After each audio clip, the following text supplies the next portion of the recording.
সব ওই 22-23 হাজার টাকা, তাই তো? হেভি লাগছে দেখতে।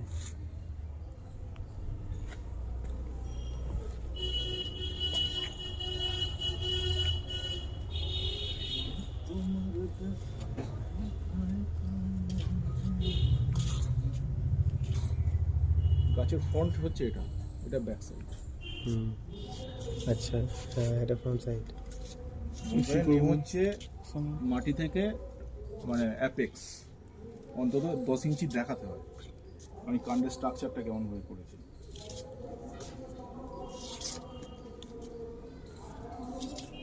হ্যাঁ এইটা খুব সুন্দর হয়েছে, ওইটাও খুব সুন্দর হয়েছে। অসত্য গাছগুলো এখনো আসেনি, জায়গায় এখনো আসেনি, এখনো প্রচুর কাজ বাকি আছে। এইগুলো শেপে এসে গেছে, সেই জন্য এত সুন্দর লাগছে। ও এখন শেপেই আসেনি। তবু এই গাছটা মোটামুটি সেভে এসছে। এই গাছটা ওই দুটো তো ওইগুলো তো কমপ্লিট হয়ে গেছে, এইটা ওইটার একটু বাকি আছে। এই দুটো কমপ্লিট হয়ে গেছে মোটামুটি। এই গাছ কমপ্লিট।